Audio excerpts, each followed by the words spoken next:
It was 2:47 a.m. when the phone rang. The screen lit up the darkness of my bedroom with the same number ID dialed 1,000 times, my own landline. The one I hadn't used in months because everyone calls my cell. I stared at it, half asleep, heart already picking up speed for no reason I could name. Who calls a landline at this hour? And why would it show my own number?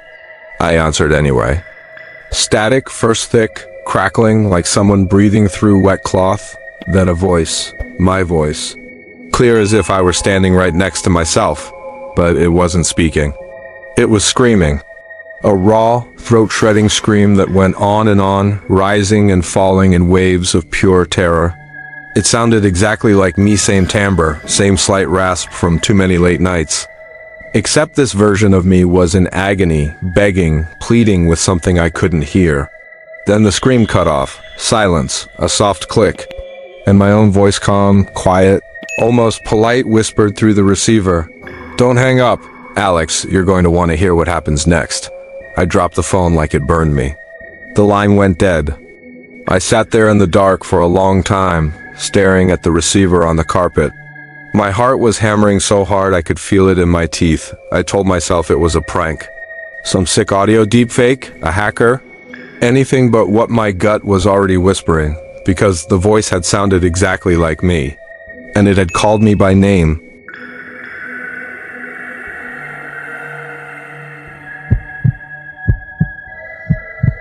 My name is Alex Carter. I'm 34, live alone in a small house on the edge of Portland, Oregon, and up until that night I thought I was the kind of person who didn't T-scare easily. I work remotely as a sound engineer, ironic considering what happened, and I keep odd hours. The landline in the living room hadn't rung in months.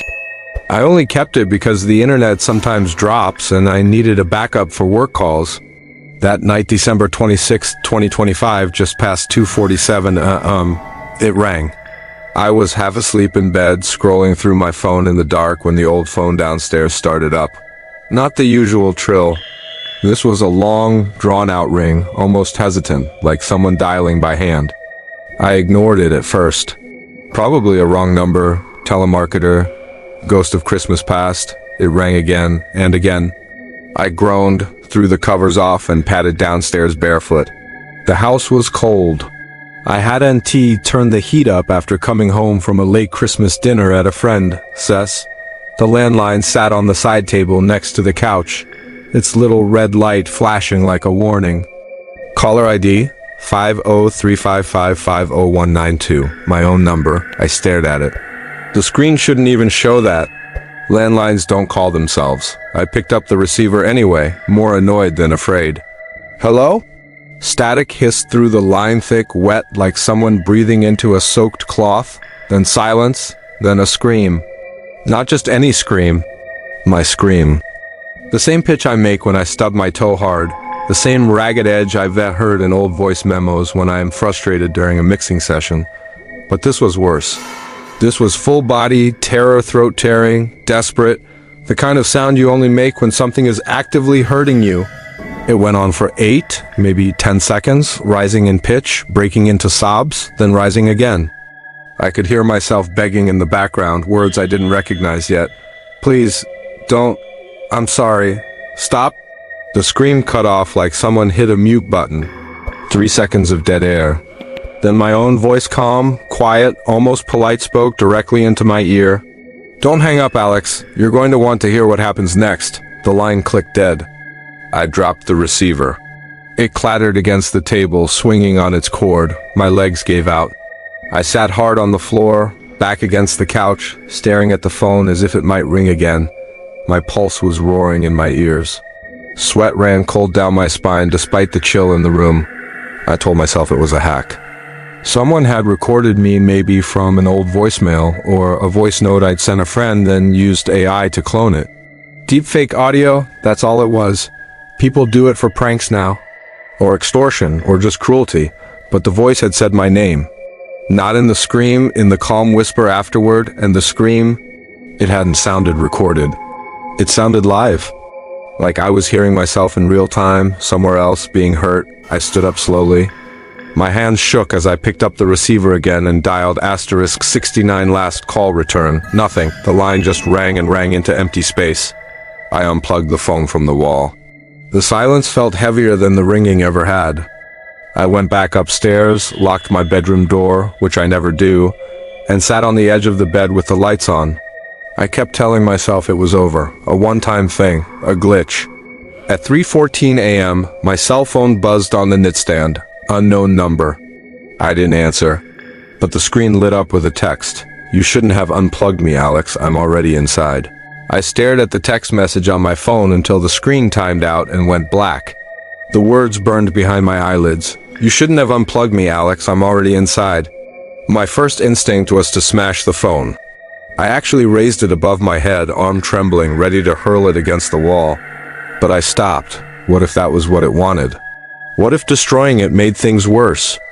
Instead, I powered it off completely, removed the SIM card, and shoved both into the drawer of my nightstand like they were radioactive. The house felt different now, smaller, tighter. Every creak of the old floorboards sounded like footsteps. I turned on every light downstairs, then upstairs, moving fast, trying to outrun the quiet. The landline was still unplugged, dangling like a dead thing. I checked all the doors locked, windows locked. Alarm system armed, nothing out of place.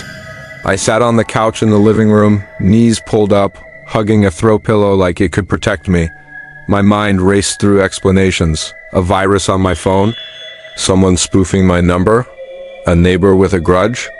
But none of them explained the scream. That raw, personal terror. It had been not just my voice, but my fear, my pain, my begging. How do you fake that? At 3:32 a.m., the house phone rang again. I jumped so hard the pillow flew across the room. The receiver was still on the floor where I had dropped it earlier, but the base unit's red light was flashing. The phone was unplugged. I'd yanked the cord from the wall myself. Yet it rang. 3 rings, pause, 3 more. I approached slowly, like it was a snake that might bite. The caller ID, 5035550192. My number. I didn't pick up. The ringing stopped. 10 seconds later, my cell phone, still powered off, buzzed once on the table upstairs. I could hear it through the floor. A single short vibration. I ran up the stairs 2 at a time. The phone was dark, but when I pressed the power button, it lit up immediately. No boot screen, no lock screen delay. Straight to the home screen. A new text waited from the same unknown number. Check the basement. I don't have a basement. My house is a single-story ranch with a crawl space under the floorboards, barely enough room to store Christmas decorations. I've never called it a basement, no one has. I typed back, fingers shaking. I don't have a basement, instant reply. You do now. I dropped the phone again. This time it hit the carpet and the screen cracked a thin spiderweb in the top corner. I didn't care.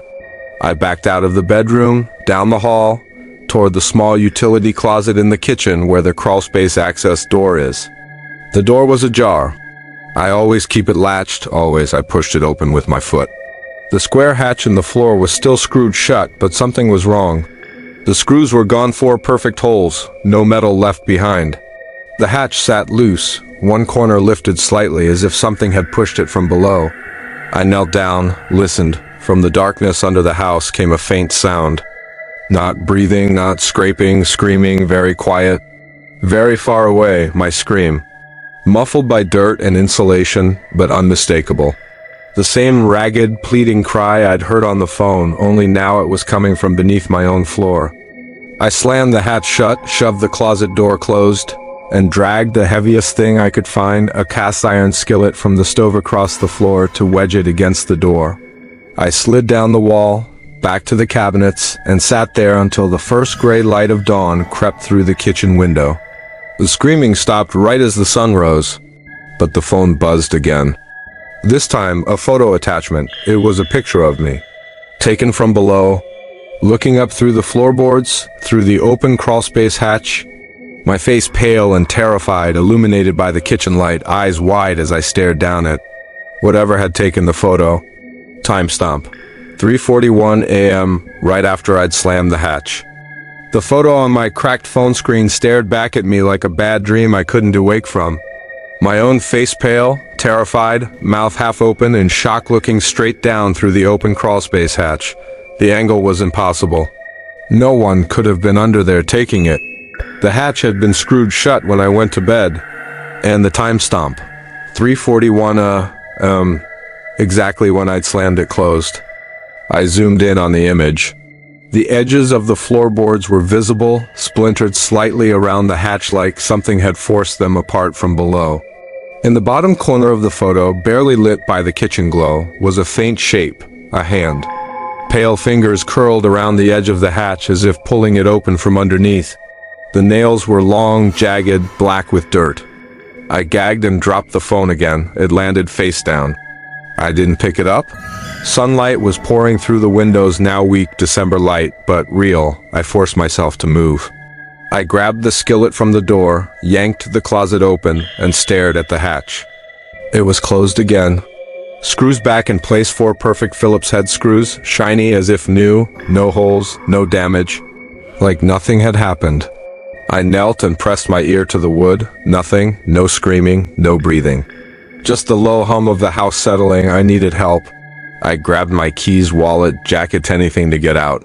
I'd go to the police, a friend's house, a hotel, anywhere but here. As I reached the front door, the landline rang again. I froze. The base unit was still unplugged. The cord dangled across the floor like a dead snake, yet the phone rang sharp, insistent. I backed away, then turned and ran out the door, slamming it behind me. The cold air hit like a slap. I fumbled with my car keys, got in, locked the doors, and started the engine. The radio came on automatically. Static first, then my voice. "Alex, don't leave yet." I slammed my hand on the power button. Silence, my phone still in my pocket buzzed. I pulled it out. The screen was on, even though I'd powered it off earlier. A new text. "You forgot to check the trunk." I stared at the rearview mirror. The trunk lid was closed. I hadn't opened it since last week when I put away Christmas lights. I got out slowly. The street was empty early morning after a holiday, everyone sleeping in. I walked to the back of the car, popped the trunk with the key fob. Inside, nothing unusual, a blanket, jumper cables, an old gym bag, then I saw it. Tucked in the corner, half hidden under the blanket, was a small digital voice recorder. The kind I use for work, same model, same silver casing. I'd lost one months ago, thought I'd left it at a client's studio. I picked it up. The play button was already depressed, as if it had been waiting. I pressed stop, then play. My voice came out calm, recorded quality. "Alex, if you're hearing this, it means you found me. Good. Now listen carefully. Don't go back inside. Don't call anyone. They won't believe you." I didn't believe me either. At first, a pause, my breathing getting faster. It started with the call, then the texts, then the sounds under the floor. But it's not under the floor anymore, it's closer. It's in the places you think are safe. The trunk, the mirror. The bed, it copies you. It learns you, and when it's ready, it replaces you. The recording ended with a single sentence, whispered so softly I almost missed it. "I'm sorry. I tried to warn you." I threw the recorder back into the trunk and slammed it shut. My hands were shaking so badly I could barely get the key in the ignition. I drove fast, no destination.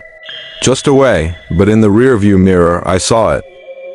My house, getting smaller, and in the upstairs bedroom window, the curtain moved. Someone was standing there, waving with my hand. I drove for almost an hour without a destination.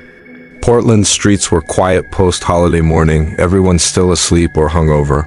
I kept glancing in the rearview mirror, half expecting to see myself standing in the driveway, waving. The house got smaller in the distance until it disappeared behind trees, but the image of that figure in the window stayed sharp in my head. I pulled into a 24-hour diner parking lot on the east side, killed the engine, and sat there with my hands gripping the wheel until my knuckles turned white.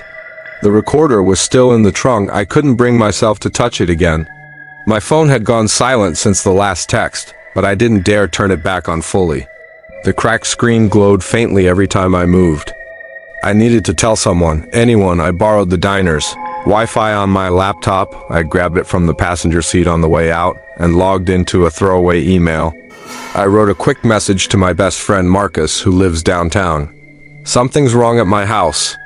I think someone's messing with me. Calls from my own number, my voice screaming, photos taken from impossible angles. I'm freaking out. Can I crash at your place? I hit send. 30 seconds later, my phone vibrated, even though it was still mostly off. A reply from Marcus's number. Come over. Doors unlocked. I'll make coffee. Relief flooded me. I drove straight there, breaking every speed limit. Marcus's apartment building was old, brick, with a buzzer that never worked. I took the stairs 2 at a time. When I knocked, the door swung open immediately. Marcus stood there in sweatpants and a hoodie, hair messy like he'd just woken up. He smiled, warm, normal. Jesus, Alex, you look like hell. Come in. I stepped inside. The place smelled like coffee and last night's pizza.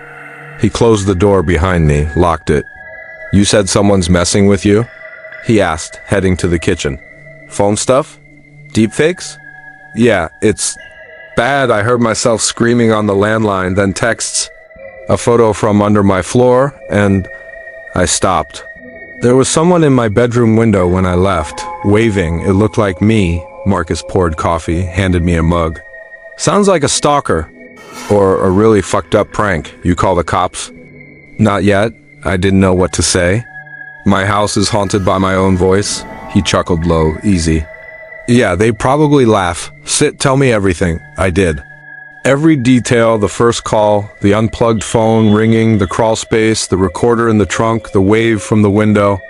Marcus listened, nodding, no judgment. When I finished, he leaned back. Okay, first, you're staying here tonight. Second, we go to the police tomorrow. Third, you sure it was your voice? Exactly. Identical down to the rasp. And the scream, it felt like me. Like I was the one being hurt. He was quiet for a moment. Then he stood up, walked to the hallway closet, and pulled out a small box. I've got something to show you. He set the box on the coffee table and opened it. Inside was a digital voice recorder, same model as mine. Same silver casing. He pressed play. My voice came out calm, recorded. Marcus, if you're hearing this, it means Alex is with you. Good. Now listen carefully. Don't believe him. He's not Alex anymore. He's what came out of the crawl space. He's wearing my face now. I'm the one trapped. I'm the one screaming. Help me, please. The recording ended. Marcus looked at me. His eyes were calm. Too calm. You shouldn't have come here, Alex, he said softly. You led it right to me? I backed up. The coffee mug slipped from my hand and shattered on the floor. He stepped forward. It's been waiting for a new host. And you brought it, the perfect one. Behind him, in the hallway mirror, I saw my reflection smile. But I wasn't smiling. Marcus, or whatever was wearing Marcus's face, took another step forward. The shattered coffee mug crunched under his bare foot, but he didn't flinch. Blood should have welled up from the shards. It didn't. The cut skin stayed pale and dry, like paper. You look surprised? He said, using Marcus's voice, but with my own slight rasp underneath. You thought you escaped. You thought bringing it here would save you? But it doesn't work that way. It doesn't need permission to spread. It just needs a mirror, a phone, a voice, or a friend who's already too close. I backed toward the door. My hand reached behind me for the knob, locked. I twisted. It wouldn't turn. Marcus tilted his head. I locked it when you came in. Safety first? The apartment felt smaller, now walls pressing in, air thick. In the hallway mirror, my reflection still smiled while my real face was frozen in terror. The reflection raised a hand and waved slow, mocking the same wave I'd seen from my bedroom window. How long? I whispered. How long have you been? Him? Marcus shrugged. Long enough to know you'd run here. You always run to me when things get bad. Remember college? The breakup? The job loss? You always come to Marcus. He stepped closer. And I've always let you in. I lunged for the fire escape window. He was faster. His hand clamped around my wrist cold, too strong. The skin felt wrong, smooth, plastic, like a doll. Let me go, I said, voice cracking. He leaned in. His breath smelled like dust and static. You still don't get it. I'm not keeping you. I'm replacing you. The scream you heard on the phone? That was the real Alex, the one who answered the call first. He's still down there, in the crawl space, screaming for someone to hear him. Just like you'll be soon? I twisted, kicked, my foot connected with his knee. He staggered but didn't fall. The mirror behind him cracked spiderweb fractures spreading outward. In every shard, my reflection grinned wider. He pulled me toward the bedroom. It's almost done. You'll go back to your house. You'll live your life. Work, eat, sleep. And no one will know the difference. Not your mom. Not your coworkers. Not even you. After a while, I fought harder. Nails raking his arm. No blood. Just pale grooves that sealed themselves instantly. The bedroom door was open. Inside, the lights were off. But something glowed faintly on the nightstand my phone. Screen lit, a video playing on loop. It showed me. Sitting on my couch at home, alone, talking to the camera, my voice, calm, I'm fine now. It was just a bad night. Everything's okay. The video looped. Again, Marcus pushed me inside. The door slammed shut behind us. I screamed. No one heard. Because the scream was already inside the phone, already recorded, already mine. And somewhere, in the dark crawl space under my empty house, the real Alex is still screaming. Waiting for the next person to answer the call. Waiting for the next replacement, the line is open. Don't pick up.